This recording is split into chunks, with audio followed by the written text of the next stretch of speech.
Sani cari Veneti, oggi è il dì di San Marco, il dì del patron del Veneto, della Repubblica de Venezia, e allora si podría dire che il San Marco è il cao de tutti i Veneti.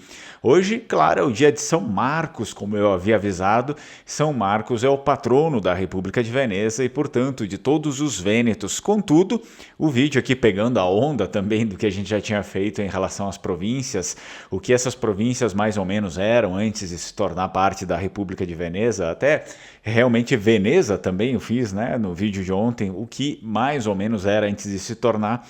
A gente vai ver se a República de Veneza sempre teve São Marcos ou não, se teve um outro patrono antes. Então fica no vídeo até o final. Esse vídeo, claro, eu dedico aí em comemoração a esse dia 25 de abril, dia de São Marcos, portanto dedico o vídeo a São Marcos, e a gente não poderia também ficar aí sem falar do livro, né? O livro de São Marcos é uma data tão especial e o livro ele sai nesse ano comemorando, é claro, o nosso padroeiro São Marcos, tradução aí do Lenguamare, né? Minha tradução feita em Vêneto, né, em língua vêneta, mas é um livro bilíngue, está em vêneto e também em português. Isso significa que as pessoas que não sabem nada de Vêneto vão ter o português, é claro, mas vão poder mais do que isso comparar o vêneto com o português. Portanto, fica aí, né, a dica para vocês, nosso Evangelho de São Marcos em Vêneto, primeira tradução em Vêneto, aí feito nos séculos, né, do Lenguamare. E também eu já aproveito para pedir para você curtir o vídeo, né, se inscrever no canal, não esquece de ativar o sino das notificações para ficar por dentro de tudo que vai ao ar no Lenguamare, inclusive anúncios, enfim, tanto do curso de língua vêneta está aberto ainda, as inscrições estão encerrando, bastante gente se inscreveu, ainda bem, né, graças a São Marcos, muitos descendentes de vênetos estão recuperando a sua cultura, a sua tradição. Isso começa pelo próprio idioma, não se enganem. A gente pode saber história, isso, aquilo. Até mesmo eu conheço, infelizmente, alguns casos de vênetos lá do Vêneto, que são, sim, pessoas instruídas, pessoas que tiveram, por ocasião da sua profissão, assim, muitas vezes médicos, né, que tiveram que, de certo modo, se afastar da língua vêneta para estudar medicina, enfim, né, naquele ambiente acadêmico que é quase puramente italiano, né, ou em outras línguas também, e são pessoas que perderam de tal modo o contato tantas vezes que elas não conseguem mais falar quase vêneto, e a gente vê que essas pessoas, por mais que conheçam a história, não parece que elas realmente têm alguma profundidade naquilo, que elas realmente sejam vênetas, elas ficam meio que à margem para falar assim, para ser real da história mesmo, a história vêneta. Portanto, isso pode acontecer com eles e, na verdade, acontece com nós mesmos aqui, quando as pessoas elas não têm mais, principalmente o aprofundamento do idioma, é possível ver essa decadência tradicional, essa decadência da cultura, assim, num grau muito elevado. A gente já consegue ver, por exemplo, as pessoas que são um pouco mais velhas, que ainda falam, têm a cultura em si bem viva, e aí, conforme vai ali a geração, as pessoas vão ficando mais novas, é notável que não existe mais muitos traços culturais vênetos, né? Até mesmo aqui, onde basicamente se respira a tal da imigração italiana, mas esse é o problema, se respira apenas a imigração italiana, se comemora a imigração italiana e as pessoas não fazem ideia do que é Vêneto, elas não têm esse sentimento de ser Vêneto, muitas delas nem sabem que existe um lugar no mundo que se chama Vêneto, né? A região do Vêneto, por incrível que pareça. Às vezes você é fora do sul do Brasil e acha que aqui é tudo perfeito e maravilhoso em questão cultural, e não o é. É necessário mudar bastante, é necessário melhorar bastante. Bem, mas isso fica para um outro vídeo. Hoje vamos comemorar, hoje é o dia aqui de São Marcos. São Marcos, olha só, originalmente na República de Veneza, a celebração do 25 de abril era apenas uma das 3 datas dedicadas a São Marcos. Significa que não era como hoje, que a gente só tem uma data, né, o dia 25 de abril, onde se faz a grande festa São Marcos, que é o dia conhecido como o Dia dos Vênetos.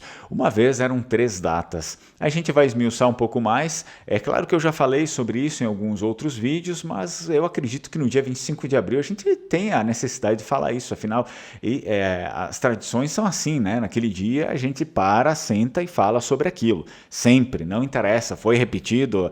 20 anos que a gente está falando sobre isso, a gente fala sobre isso também agora, nesse dia, não interessa, porque sempre tem público novo e aquele público que já ouviu isso, às vezes esqueceu e precisa ouvir de novo. A primeira foi celebrada no dia 31 de janeiro, dia em que as relíquias do santo chegaram à cidade em 828. Assim como eu comentei já, se não me engano, no vídeo passado, falando um pouco sobre a história aqui, eu vou relembrar, né, que tínhamos os mercenários vênetos, os comerciantes ali, o Rústico da Torcello e o Bono da Malamocco. Eles foram designados pelo governo da República de Veneza para, nessa missão, irem até Alexandria e salvar o corpo de São Marcos. Né? Mas por que, Fernando? Por que salvar o corpo? O que o corpo corria perigo? Como eu falei no vídeo passado, o norte da África era cristão e houve um período ali a partir de 630 por aí, que é mais ou menos quando começa a surgir o islamismo, né? A corrente do islamismo, que ela já existia o cristianismo é muito mais antigo, o islamismo surge bem depois. Quando inicia essa corrente do islamismo, ele logo se, digamos, transfigura em um caráter religioso bélico. Não existe, como eu falei no vídeo de ontem, separar o islamismo. São as pessoas que realmente não conhecem o islamismo é que acreditam nisso. Mas as pessoas que têm o conhecimento do islamismo e da história dele, sabem que não existe como separar as duas vertentes. O islamismo, ele é militar, né? Tirou o militarismo do islamismo, não vira religião, não vira, no caso, a religião islâmica, vira outra coisa, não é mais aquilo. Isso começou desde o início desse jeito, então a função deles era realmente se expandir por meios militares e eles começaram a converter ali, à base da espada, os cristãos que estavam em todo o norte da África e que influenciaram de modo, eu diria, de um modo bem razoável aquilo que nós temos até hoje na Igreja Romana. Hoje eles ainda têm lá a Igreja Ortodoxa, né? Porém, naquela época, todo o norte da África era cristão. Hoje, basicamente, o norte da África é praticamente todo muçulmano, né? Nós temos, claro, temos comunidades cristãs, mas não é como era uma vez. Uma vez era todo mundo mesmo. E nesse momento é certo que começaram a surgir uma série de ataques e confrontos contra os cristãos e contra os patrimônios dos cristãos, né? Os templos cristãos começaram a ser destruídos pelos muçulmanos, entre outras coisas. Também os santos, os túmulos dos santos, né? As relíquias dos santos, inicia-se assim por esses grupos radicais a serem destruídas. Então, o pior temor que existia era que, nesse caso aqui, o corpo, né, do evangelista São Marcos fosse profanado ali, eles tirassem o corpo, sei lá, queimassem e destruíssem todas as coisas, porque realmente existia essa ânsia de islamizar, né, aquelas regiões ali e apagar os vestígios do cristianismo, se possível. Não foi possível em todos os casos, porque muitas pessoas, digamos, mártires até, né, por mais que soubesse que iam sofrer retaliações assim, indesejadas durante a vida inteira, e não necessariamente santos, famílias, né, que não se converteram ao islamismo, famílias cristãs que não se converteram ao islamismo, também sofreram retaliações durante a vida inteira nesses governos islâmicos aqui.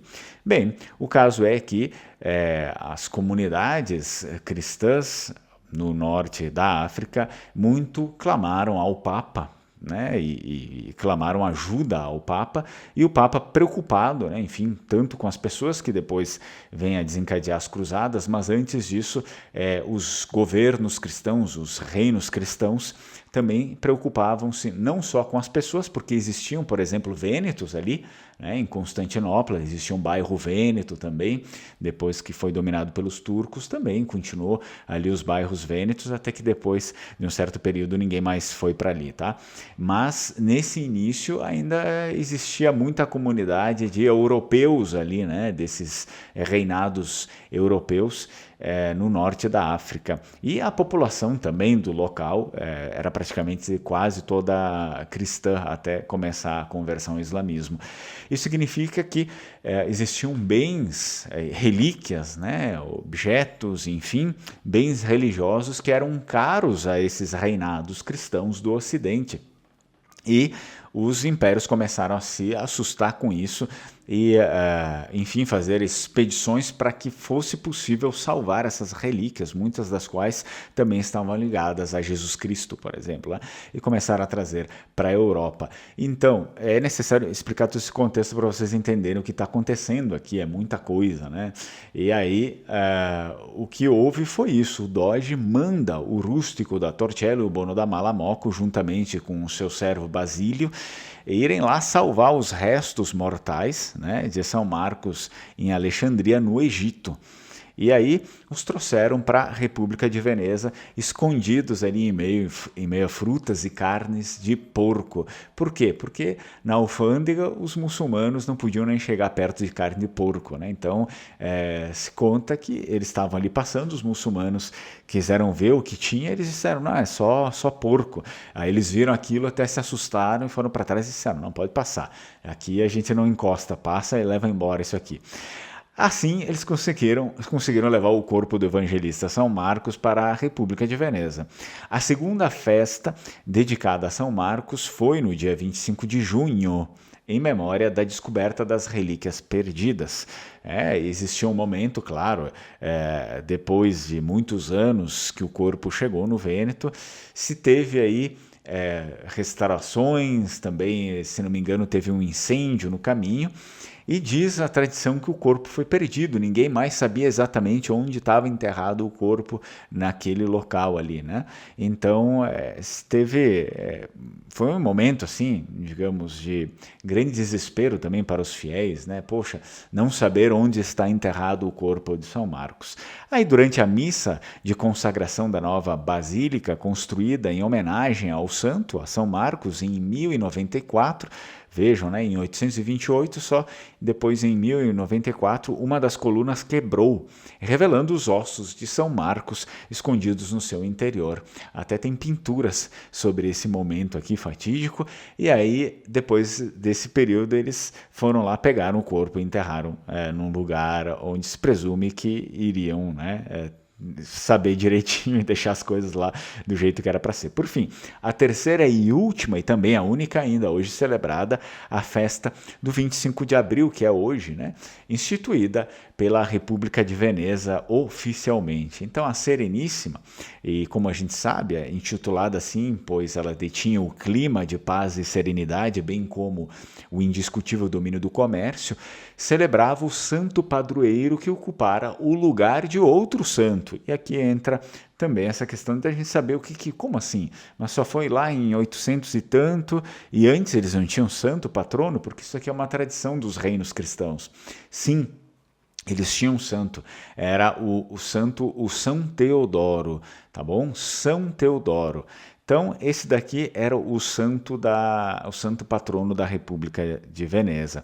O São Teodoro, conhecido também como São Teodoro de Amásia, e em Vêneto era chamado de Sant'Odaro. Sant'Odaro era um santo bizantino e guerreiro de origem grega que viveu no século IV. Então, nada mais natural que os que a República de Veneza, claro, antes tivesse um santo bizantino, porque a República de Veneza ela vai crescendo como uma província do Império Bizantino, né? Naquele período ainda muito nebuloso, com as invasões bárbaras, com os lombardos, ela vai ali crescendo e se livrando do inimigo, sendo província do Império Bizantino, e aí depois, mais tarde, é que ela tem a sua independência, que culmina também com a troca do padroeiro, né? Antes era um padroeiro, um santo bizantino, tudo bem, ainda é respeitado, não é assim, nós não vamos odiar esses... Não foi isso que aconteceu. Houve uma troca, assim, comum, o que ocorreu, até mesmo porque iriam hospedar o corpo de São Marcos na República de Veneza, então nada mais justo que fizessem essa honraria a São Marcos. Mas, querendo ou não, também... acaba, sem querer, né, fazendo com que a gente delimite esses dois períodos. Antes disso, existia como padroeiro São Teodoro de Amásia, ainda ligando bastante a história da República de Veneza com o Império Bizantino, e a partir desse momento, então, simbolicamente, né, parece que de uma forma simbólica muito mais forte, a República, ela meio que se desvencilha do Império Bizantino mesmo, trocando o seu padroeiro e agora ficando com o padroeiro que ela mesma escolheu, né? São Marcos, e que veio o corpo dele ali e está enterrado ali. Então ele foi o primeiro padroeiro, São Teodoro de Amásia, ele foi o primeiro padroeiro da cidade, de Veneza mesmo, e é tradicionalmente considerado um santo padroeiro ligado ao exército e tropas militares. Ele é retratado em mármore matando o dragão, que é o diabo. A estátua é, na verdade, uma coleção de peças romanas e medievais, e hoje essa estátua aqui do São Teodoro matando Satanás, em Veneza, ela foi substituída por uma cópia moderna, enquanto a original é mantida no pórtico do pátio do Palácio Ducal. Uma réplica, óbvio, né? Uma cópia, uma réplica moderna, que quer dizer que é uma réplica dos dias atuais, e a original ela é protegida, né? Enfim, do vento, da chuva, do frio, lá dentro do palácio, para que eles não venham a perder também, né, essas coisas com o decorrer do tempo. Espero que vocês tenham gostado da história. Poucas pessoas comentam sobre isso também, né? Sobre o padroeiro que havia antes de São Marcos. E eu já aproveito que, além do livro, claro, nós temos as bandeiras do Vêneto. Eu já coloco aí na tela para vocês, tem as bandeiras do Vêneto, caso você se interesse, sempre é uma boa pedida você ter a bandeira do Vêneto aí na sua casa, né? As pessoas que conseguem hastear do lado de fora também é muito bacana, e o calendário que vem aí da região do Vêneto, o calendário escrito em língua vêneta 2024, e temos mais histórias aí, inclusive provérbios, enfim, língua vêneta, é bem completo esse calendário, bem bacana. Então, eu já te convido outra vez, se você quer aprender Vêneto, venha, estude Vêneto, é importante, tá bom, pessoal? É importante. Assim, a gente precisa... esse conceito de globalização, na verdade, ele é bem falho, porque ele vai fazendo com que vire tudo um pastiche, né? Fica tudo uma massa humana, que ninguém tem muita cultura, ninguém tem individualidade nenhuma. A gente não pode cair nessas coisas.